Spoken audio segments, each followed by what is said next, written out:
chance.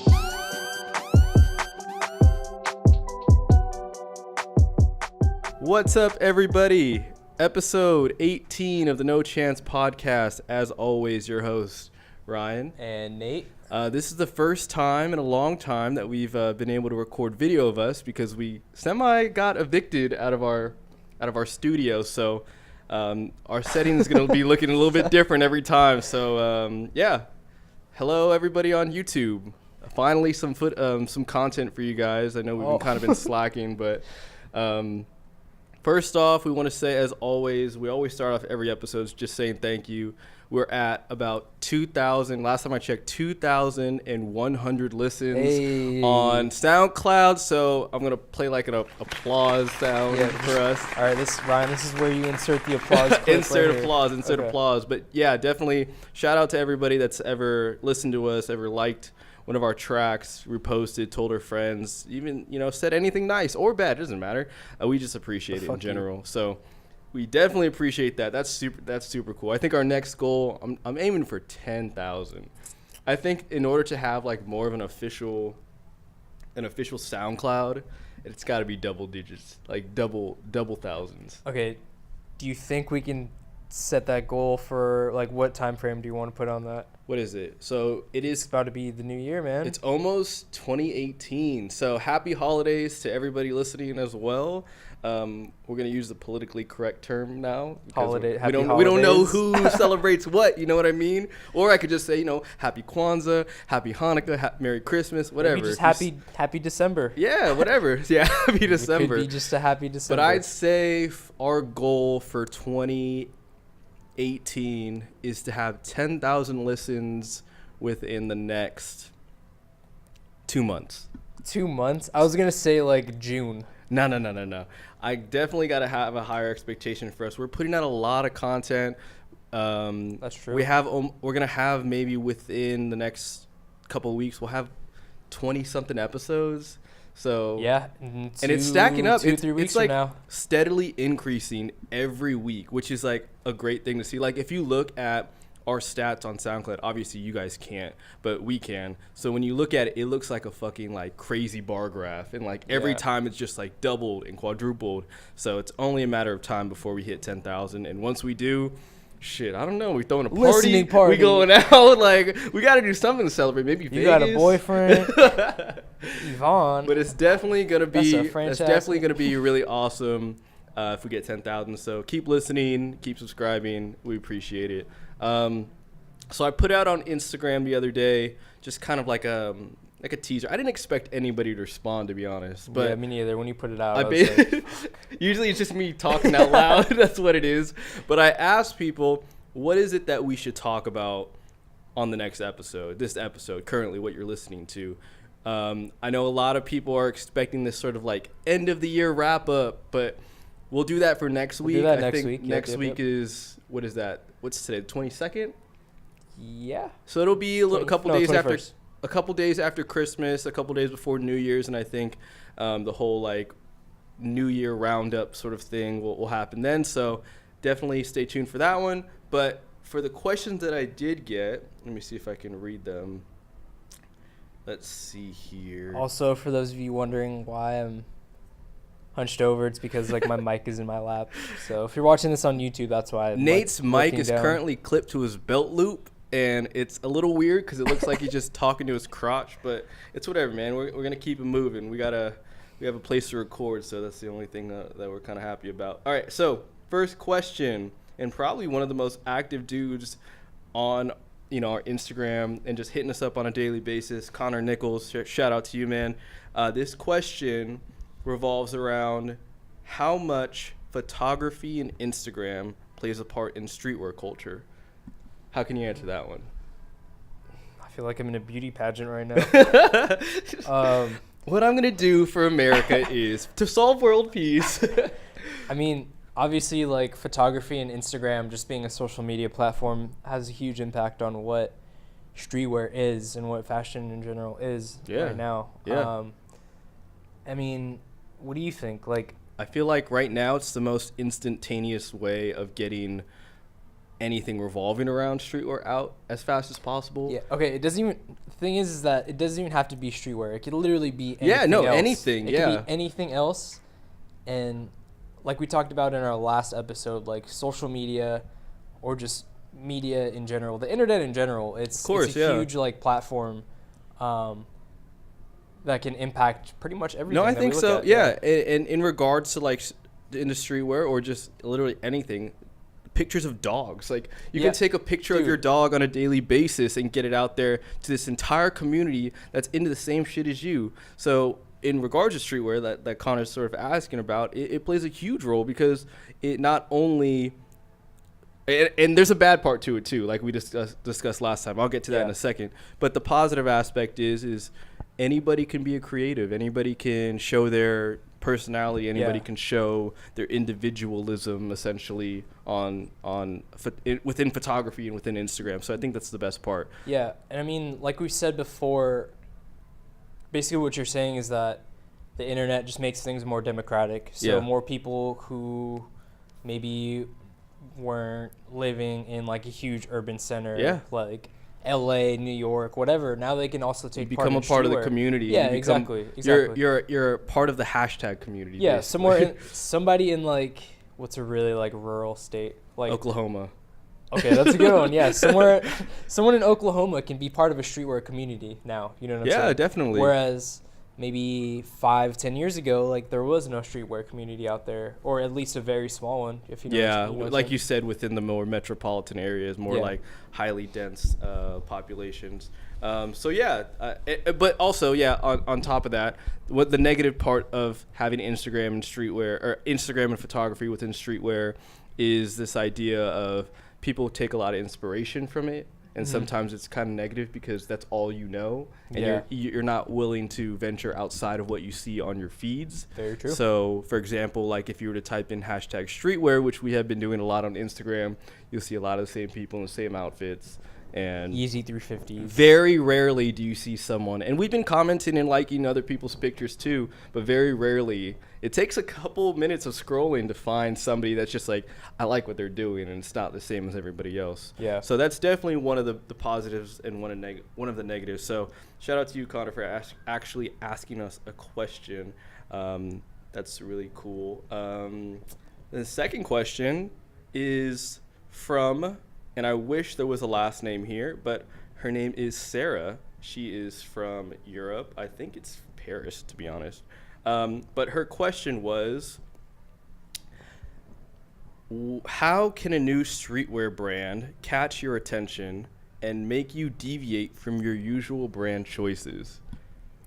When we what are we talking about when we're talking about usual brand choices? So like, what we traditionally wear. So if you guys have ever referred to it, like recent episodes, I kind of described sort of Nate's overall like fashion sense. It's the workwear inspired Dickies with the Converse in the car and like that sort of thing. What can a brand do to deviate you from buying a pair of Dickies, essentially, or what you're not what you're used to, but what you typically buy? You know.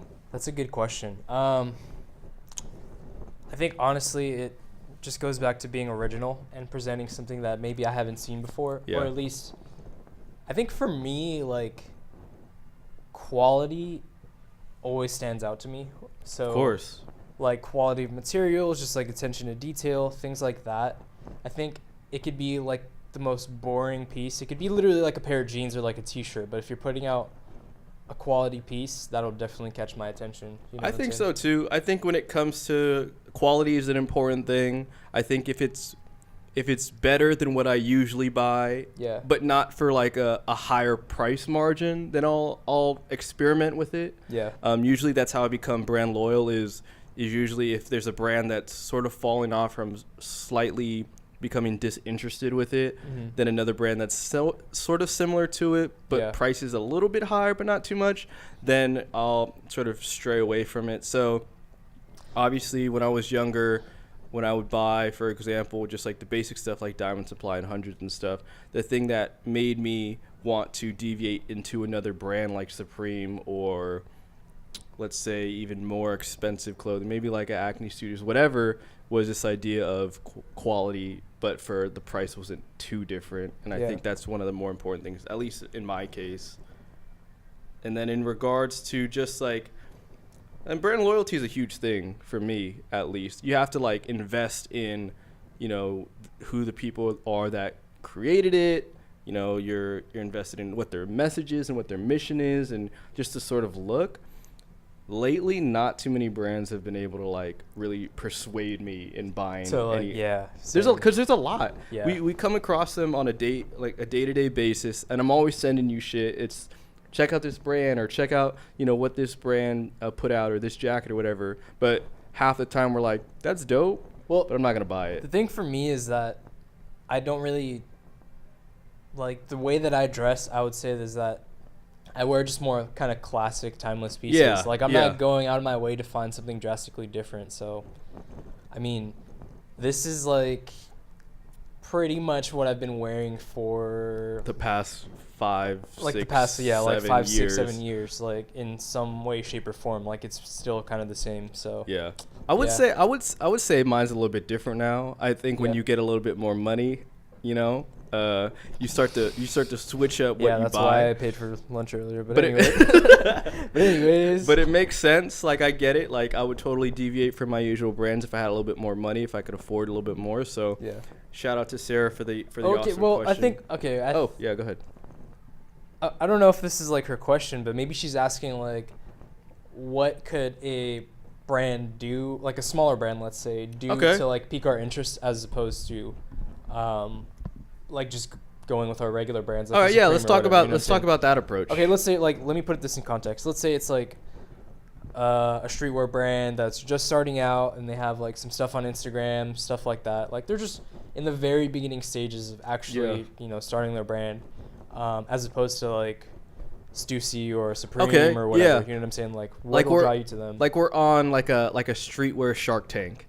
And they're trying to pitch their brand. Yeah, exactly. What is going to set them apart? I'd say it has to be organic. Like it has to be like there has to be a certain feeling that we get, and I think it is a vibe. Yeah. When it comes to these streetwear brands, because you know who's trying to be like too try hard compared to like this is a very organic. It came together pretty normal. Like you guys are like mesh really well together. You can kind of sense that when you see a brand. Yeah. And also another thing is anything that's currently on trend is probably a no for me, because I know like if you're a brand that arises out of a trend, you're probably not going to make it out of there as often as other brands do. True. That's just my honest opinion. Yeah, I mean for me I think it's all about narrative. Like I always like brands that have like a good story behind them, or want to tell some sort of different story, or have an image that they just kind of put out really well. Narrative was the word that I was looking for. There has to be something that you're building upon. Sometimes it's hard for me to attract to something where it's just like, I just want to make a product. Yeah. Like, nah, man. Like, there has to be a reason behind it. There has to be a reason. Like, what makes you so interested in creating a design to put on a t-shirt? What is it that you're trying to do with that? Yeah, and that's the thing too, is that if you're going to be spending like hundreds of dollars in like creating and designing a product and putting it out there, like have a purpose. Obviously I want it to have like some sort of meaning behind it or some sort of purpose, you know what I'm saying? Yeah. And I think that's important. I think most people would like the same too. Yeah. Sorry guys, I can't talk right now. I'm like, no, that's a good ate. I totally that question kind of flew over my head in terms of like what the actual approach was. So if anything, we answered your question twice. Or maybe not at all, but anyways. Yeah, probably. All right. So one of the things that's been going on is that people, like I said earlier, people are starting to release their best of 2017 lists. And just one of the ones that I wanted to bring up, because it is very, very debatable, is Hypebeast is doing these sort of Instagram collages of their top 10 whatevers of 2017. So what I have in front of me here, obviously you guys can't see it, but you could always go to their Instagram to see. It's the top 10 sneakers of 2017. Now, we talk about it all the time. We talked about the Off-White collection. That's a guarantee winner. Obviously, the Off-White Air Jordan 1s, that's been talked about for the longest fucking time. You have Air Jordan 4, the Cause. Yep. That's fine. There's a couple in here that I feel like shouldn't belong in here. Like which ones? So, call them out. And this is just based off of my honest opinion, but I think it got really popular the last 2 months with these Balenciaga Triple S trainers and the whole chunky Dude, shoe wave. I just can't get on that wave, man. I just don't like those at all. Like, shout out to you if you can pull them off, but like for me, the appeal is non-existent. Like, I just do not like those shoes. Yeah, I like the idea of a shoe with character. I mean, in character could mean a couple things: material, color, and just like overall just aesthetic. Sometimes, if it looks kind of crazy, I think sometimes it can work to a certain extent. But I think the reason why it's on this list so much, or the reason why it's so popular and on this list, is probably because of all the talk about it being so ugly and it gaining this sort of hype around. It's almost like it's popular, but in an ironic way. Yeah, exactly. Yeah. That's a very important. I mean, it's way just to look at it's not me. Like, it's an interesting take on a sneaker for sure, but it's just not me. So it falls right under that whole like Kanye garb. You know what I mean? Like, it's like I'm tired of wearing my 350s. What else is there to wear? that's true. Here I go. I got another option. Yeah. So all right, the next shoe, and probably one of the more underwhelming releases, and to be honest, I was kind of excited about it, but then that hype sort of died down fairly quick, were these new black pigeons, the Dunk Lows. Yeah. As amazing as it was when it first released, as hyped as it was, I think that they sort of missed their mark, and they just totally blew it with this one. Do you think they should just reissued like why retro? the fuck not? Like, why wouldn't you just re-release the same shoe? You could like, so what they do with like re-release SB Dunks is maybe they'll make it a high, maybe they'll make it a low, or maybe they'll like change the lining or something. Maybe they'll make it like a Dunk Elite. Yeah, like a completely different shoe. But like, first of all, the colorway isn't even great. It's an all black shoe with the pigeon orange and then just the pigeon embroidery on the side. Just re-release the pigeon Dunk.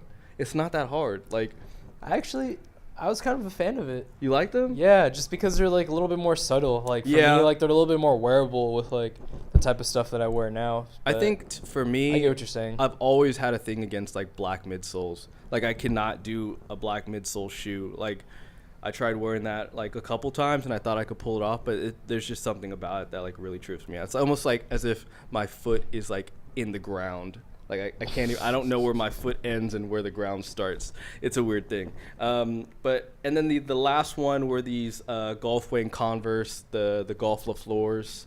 I don't know about those. To be honest, I bought the first one. Do you still have those? I do, but I don't wear them because give them to me. What the hell? We're different sizes. No, what size are you in those? I think it's a 9. That's my size in 1 stars. All right, we'll see, man. We'll talk about anyways, trades later on down the road. Whatever. But I think with that shoe, it didn't really. It was like there's a lot of shoes that released. Yeah. There's a lot of shoes that caused a lot more hype than that shoe. I think just the fact that it's just another big artist collaboration. It's not very different from anything that's been done. It's just another Converse collab. I really like the colorways. Like, I think they did a really good job like pairing the colorways. Yeah. So I appreciate it in that aspect, but I don't know if it would be in like my top 10. Okay, so if you could choose your top 10, or at least like one that you would throw in a top 10, you don't have to say all 10. What would it be? Obviously, it can't be any of the off-white shit because everybody knows that's like if I could throw any shoe in the top 10 that came out this year that isn't currently in the top 10. Saying. I don't know. You go first. I can't think right now. I think one thing that they missed the mark on was naming Air Max 97s. Ooh, they didn't name any Air Max 97 to come out in 2017, Underrated. and they like all of them came out in 2017. Yeah, they had silver bullets, the gold ones, fucking every time, the undefeated ones. Like, they didn't mention that at all as top shoes in 2017. So that would definitely be the one that I would have chose. Just. It sucks, but it's okay. Dude, I can't. What would you choose? I don't know. I'm drawing a blank. I can't think of anything right now. To be honest, that was the only thing that I could think of. I can't think of any other shoe that came out. Okay, yeah, the thing, I don't know. I haven't really bought shoes in a while. Ooh, So I got it. What? Vans Old Schools. That should be the shoe of 2017. I haven't worn those in like 2 years. In terms of like its cultural impact within a given year, Vans Old Schools definitely. They're still cool, but yeah. That's like an easy one though. Like Yeah. if you wanted to put, I thought we were talking about like more special shoes though, like a collab or like something that's a little bit more. I think the way that limited or Hypebeast whatever. did it was like overall impact shoes of 2017, because what they included in there was the Nike Air Vapor Max as being the shoe, one of the shoes of 2017. So if we got like more into it, of course, like Old Schools and One Stars and some other stuff as well, but for the most part, I think that's a pretty good list. Because I can't really think of any other shoe, to be honest. If we're throwing Old Schools in there, I definitely have to say like the Cortez. Like Okay, the there we go. Cortez had like a huge comeback this year. It was the year of Cortez this year. It was, especially with women too. I see women everywhere wearing Cortezes now. It's crazy. And then the whole like Kendrick leak of his Cortez definitely was really big. What else was really big? Air Force Ones. Air Force Ones. Okay, and I think that's what they missed as well. And I guess I'm sort of looking a little bit too broad because it got kind of specific with like collaborations. Yeah. But I'm sure if they had a more general list, those would probably be in it. Yeah. But yeah, they have a lot more lists just like this on their page. So if you guys ever look through them, definitely shoot us a comment if you feel a certain way. We'll be doing one of those next week. Probably next week's episode. Yeah, let's do like a no chance awards or like end of the year awards, and we'll just kind of like we'll build a list, and you guys can let us know if you guys have any favorites, and maybe we'll think about throwing them in there. You know what else we should do? We should do like a predictions. Oh, predictions for 2018. Yeah, that'd be sick. And what's not? So we have to do that. I'm down with that. I got a whole lot of predictions. I think in the beginning, couple beginning episodes, we were like, what are the trends going to be in the following years? And so far, I haven't seen any of them. All right, so what are we the reason why we wanted to talk about some of the things that happened overall this year is our topic for today, and this idea of ending the new year is that there are a lot of stores that we've been sort of following, retail fronts, that have been shutting down, which is very depressing, very sad, because a lot of these stores have been around for a very long time and are some of the pioneers of streetwear. And like we talked about in recent episodes, is the store is the epicenter, or somewhat the epicenter of where streetwear culture sort of lives, right? So if we think about a bodega in New York City, you think of a streetwear.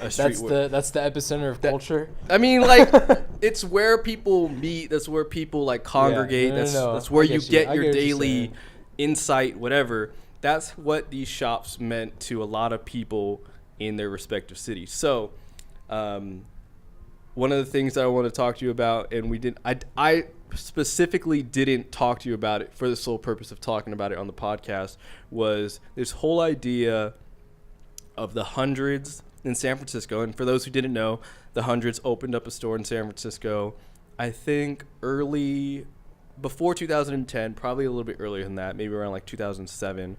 And they recently closed shop as of last Saturday or Sunday. Yeah. Bobby and Ben Hundreds and all the people from the Hundreds LA came up to the store in SF, and there was just this big party. We didn't have a chance to go, which sucks, because we wanted to ask them how they felt about it. But now that we're here, we can talk a little bit more about it. So what were your like first impressions when you heard like this store was going to close? Were you surprised, or? Honestly, like the honest truth, I wasn't really surprised. Yeah, me neither, actually. Just because, I mean, as many of you know, like the Hundreds isn't the most popular brand anymore. That is for damn sure. And I mean, just retail stores in general are just going the way of the dodo, you know? Like they're just... They are, yeah, that's true. I mean, I don't know that reference, but I get what you're saying. But I mean, yeah, it makes sense. I was not surprised at all. It was like a little bit of like a damn, like, wow, that sucks. Yeah. Like I kind of feel for like a Bobby and Ben who's just like I get it. They're making tons of money elsewhere, but one of the main reasons why they opened in San Francisco around the time that they opened was because of the culture and the sort of like snowball effect that was happening with, you had so many different streetwear shops, you had a huge sneakerhead community, and they wanted to be a part of it, which they did, and they were really important for what it was. But I felt like when they came into San Francisco, they caught like the tail end of it. So they caught like as it was slowly depleting away and social media was coming in and shoes were being resold rather than worn, I felt like they were a little bit late to the party. Really? I think in the bigger scope of things, yes, that's true. But I think in terms of just San Francisco itself, I think they're still kind of pretty on time with that. Yeah. Because I feel like San Francisco moves a little bit slower than a place like New York or LA. No, yeah, in terms definitely. of like culture Definitely. being absorbed. So I think they were definitely sort of on par with that. But I think, yeah, like in the grand scheme of things, they were a little behind. Yeah. One of the cool things that I found out is when I was following his Instagram story, or maybe it was a post that he put up, in their fitting room, he had a quote. I don't know the quote off the top of my head. I wish I did. But basically what it read was them foreshadowing that them closing this store was going to happen very, very soon. So I guess the quote had something to do with, short-lived moments and not being permanent, and life is temporary, some shit like that. But they were almost foreshadowing that retail was no longer going to be the driving force of clothing and streetwear or whatever. Yeah. So how do you feel about them opening a store knowing that it was going to not be something that was permanent anyway? I mean, I think that it was still a good thing. Like, it was still a good choice on their part to take advantage of that moment, whether it was short-lived or not. You know what I'm saying? And I think for a lot of people in San Francisco or wherever, like LA, New York, they still have distinct memories of going to a store. Yeah, of course. And I think just providing that experience for other people is worth it in itself. You know what I'm saying? But would you do that? Because when they came in, I think the Huff was leaving, or Huff was almost out. Yeah. I'm sure, like, being within the same circle, like all these guys hang out together, you don't think that it was like a bad move for them to come in when Huff itself knew that it wasn't there anymore? No, I mean, I think there were still a lot of years left to kind of set up shop. Like, they were here, like, 2007, 2008? Yeah. Like, that's when streetwear in San Francisco was still kind of taking off for, like, the majority. Yeah, you know what I'm saying? Like, that's around the time that I really started to get into streetwear. Like, one of my first memories is I used to come down here to downtown San Francisco, like, all the time to go shopping with, like, my parents and brother, like, on the weekend. And I always remember, like, driving down Post Street and seeing the Hundreds, like, on the right-hand side. And then my brother would always go there. And, yeah, I mean, I just have these fond memories of this one specific store, even though I may not have remembered, like, anything specific from my time going there or anything like that, you know? Yeah. Like, I still have some sort of image of the store in my mind. I do remember the first time I ever went into that 100 store and the first item that I bought. I remember the first item I bought at their LA store in Rosewood. I remember the first shirt I bought at the Diamond store in LA. Like, you do remember the first time very fondly, and you just remember looking at everything and taking like 100 laps around the store looking at the same shit over and over again, but being so fascinated by it. And I remember, like, when you're younger, you're almost not intimidated by the workers. But I feel like when you get older, it's a little bit different. Because you start to feel the vibes more. Like, especially coming from us, we worked in retail, so we know how that, like, interaction is. But when you don't get that at all, it's kind of weird. Yeah, for sure. But I think when it comes to the Hundreds and the sort of, I guess they had a long lifespan in San Francisco, but I think within the past couple of years, they've been struggling a lot. They've had less and less sort of like block parties, essentially.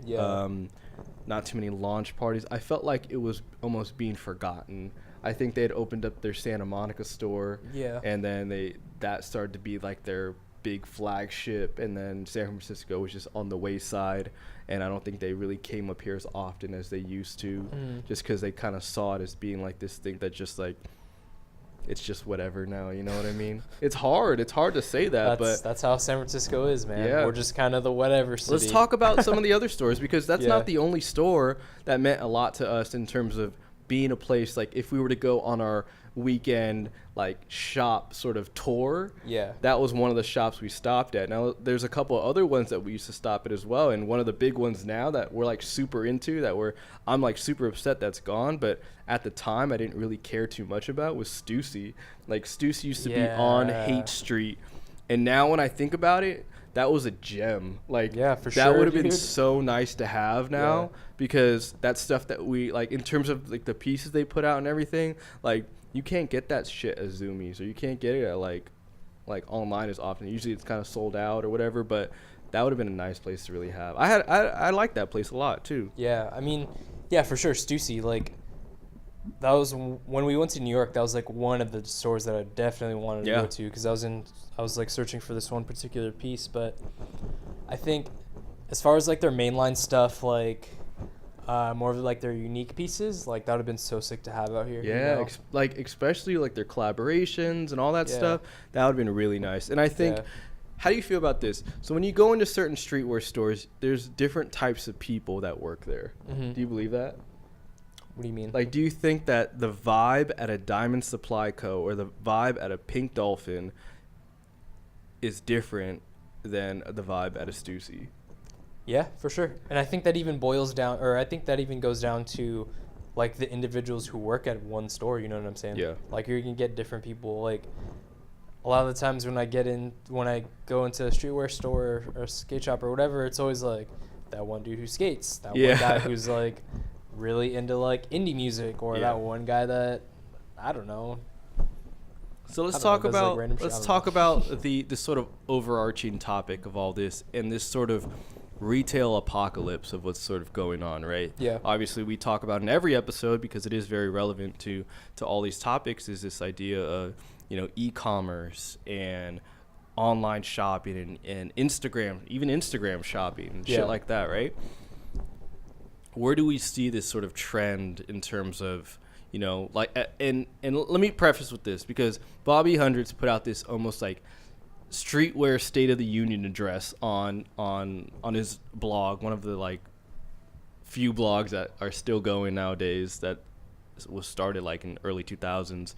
But he put out this like streetwear address that basically said the current climate of streetwear, and how, you know, this retail setting and social media and all these things are sort of fucking it up, and streetwear is slowly sort of transitioning into this mix of these conglomerates, like high fashion houses, sort of adopting it and bringing it in and calling it its own, when it started out as being a subculture, like we always say, right? Yeah. So that essence of being like fuck the man is currently like let's work with the man. Yeah. So that's a huge thing in terms of, is streetwear even a subculture anymore, and where is it going to transition to in the future? So when we see something like our favorite stores vanish, right? Mhm. Where does that community live, and what do we see next for streetwear? What is it going to become within the next, you know, couple years? Is it going to vanish at some point? Yeah. I mean, I agree with him in the sense that streetwear isn't like a niche or a subculture anymore. It's Yeah. part of like mainstream pop culture. Like it's everywhere. You know what I'm saying? Like it's reaching such a broader audience than it was, let's say, 5 years ago. Yeah. And it's going to continue to like grow exponentially, I think, within the next few years. So I definitely think there's going to be a lot more gray area as opposed to like black and white like there has been. Yeah. But I don't know, like it'll be interesting to see what happens. Like for me, it's not so bad, because the way that I dress, or the stuff that I enjoy, is usually a mix of like menswear and streetwear anyway. So for me, it's not like a drastic departure, but Yeah. I know for like a lot of like diehard streetwear heads, people who have been around since like the 90s, like they see this like whole gray area going on, and it's just, I don't know. Yeah. Like, it's kind of upsetting because it's like, it definitely is. it's something that they've loved for the majority of their lives, and now it's just gone in a completely different direction. They feel like they're being left behind. You know what I'm saying? I definitely feel that, and like you said, like that huge gray area is now going to be there. Now, if you think about it, and you're a brand coming up now, you don't aspire to be like the Hundreds or aspire to be like a Stussy. You aspire to be some brand like Off-White.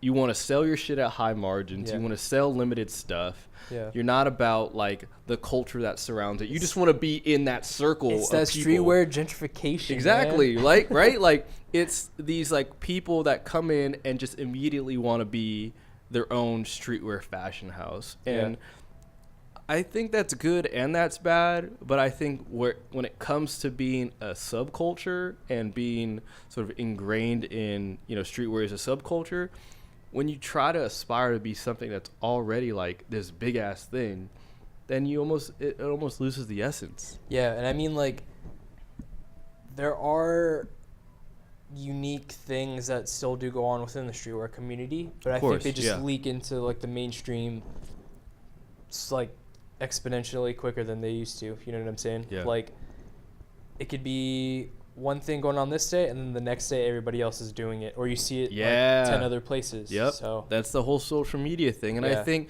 nowadays, if you're an Instagram brand and you come up, you get like a couple thousand followers, you're already looped in. Oh, no, they're not looped in. Brands like the Hundreds and Huff and Diamond Supply, they're looped in with these Instagram brands now. Yeah. Because now that there's this huge divide with a little bit of gray space, but there's this huge divide between who's popping, the Off-Whites, a Cold Wall, Palace, like Supreme, whatever. Yeah. These brands like Hundreds and Diamond, whatever, they get pushed to the back of the bus. They're like, hey, you belong with those Instagram brands. I don't care how long you've been here. You're not making a cultural impact anymore. You're just as small or as irrelevant as some of these Instagram brands that are coming out selling, screen printed T-shirts off the web. The shift, I think, comes down to, in part, because of like people wanting something more premium than just like something like gritty streetwear. You know what I'm saying? Yeah. Like, people these days want something that's gonna make them feel a little bit better about themselves. Yeah. It's gonna make them feel a little bit more important. Like, for instance, like if you're at the store and you're choosing between like two different items that are completely the same, you're usually going to gravitate towards the one that has like the better looking packaging, just because like it looks better. A better tag, maybe. Yeah, like it makes you feel better about yourself somehow. You think you're getting like a more quality product because of the way that it looks. And I think that sort of shift in mindset kind of goes into the streetwear realm as well. You know what I'm saying? And that just goes, like you said, like that just goes with like what people are doing nowadays with streetwear. Like, obviously this idea of making it look premium is important. Back then when we were buying Hundreds t-shirts or hoodies or whatever, we didn't give a shit about the quality. I don't think I ever cared about the quality of the t-shirt when I bought a Hundreds t-shirt. All I cared about was if it fit. Obviously when I washed it and dried it, it shrunk, and I was just like, well, I'm shit out of luck. The only Hundreds t-shirts I ever had were like hand-me-downs from my brother. Really? Yeah, so they were like all XLs, and I can't even fit them still. I think I still have some in my closet, actually. Well, if they're probably worth some money nowadays. Those vintage Stussy shirts or the vintage Hundreds ones are still worth something. But I think in terms of that, it's just like, what was I saying? I was saying something along the lines of quality, right? Yeah. So nobody was buying like premium jackets or even jackets that fit. You know what I mean? It was streetwear shirt, screen printed hoodie, zip up hoodie, whatever. Yeah. Nobody was like, I guess within streetwear, nobody was trying to dress the way that they do now, or like mix in other styles with streetwear. I mean, streetwear back then wasn't about luxury or being premium. It was just about, so true. It was just about streetwear and what it meant to you, or sneakers and what they meant to you, things like that. That's a very important nugget right there. It was never about, like we talked about before, like, it was kind of about upholding some sort of image, but it was never about, always trying to like flex on other people and, That's the point. That's the point that that Bobby Hundreds made, and that's a good thing to bring up, is he made this. He has like 5 sort of ethos of his main points for where streetwear is now, and one of the things that he mentioned was that streetwear was never about, I'll start with this one. Streetwear was always about having the rare item, having the item that nobody else had, having limited edition shit. It wasn't about, and wearing their shit as well, and showing people that they have their shit. But it was never about dressing like somebody else or having the same thing that somebody else had. Yeah. And if we look at stuff like social media nowadays, and you look at a post, the first thing you say sometimes is, damn, I want to wear that. I want to look like that. Yeah. And that's the thing, like you said earlier, like when you were talking about scrolling through Instagram, like the streetwear hashtag. Yeah. You said you had to scroll a few pages down before you saw somebody that was actually unique. Like, you know, I'll comment on that. Yeah, for sure. Yeah. And that's just real. Like, it's so weird to think of, like, that's how we think nowadays, because we're like, there's so much influx of all these pictures of all these people wearing the same thing that you're almost brainwashed into saying, I should wear that too, or I think I would look good in that. But it was never about that. It was all these people that I see, and let's go circa like 2006, all these people that I see wearing all these different clothing. I'm going to wear something different. Yeah. Or I want to look different. Like, they all look the same. I want to look different. And there's still that mindset nowadays, but there may be only that 1 in 100 in that group that's thinking, like, I don't want to look like you guys. I don't want to wear the same shoes as you guys. And those are the people that we look at as like, what the hell are you wearing? But that's where it starts, right? Like, that's where it starts. No, yeah, for sure. And that's crazy. But I definitely, if anybody's listening, take the chance to check out that article, or check out that what seemed like the fucking streetwear Bible. The New Testament is what it seems like. But definitely check that out, because King James version. King Hundreds, King Bobby Hundreds. But I think you should definitely check that out if you want like a very good insight into the sort of current climate of streetwear, coming from a person that has been a part of it from the very beginning. And it was funny because I commented on Twitter on that very article that he posted, and I said, you just encompassed our entire podcast in one essay. And I was like, please come on our show. And like, because it's true, like, there's somebody in the world, and there's not too many people like Bobby Hundreds when it comes to, I give a shit about streetwear. He almost treats it as if it's his kid.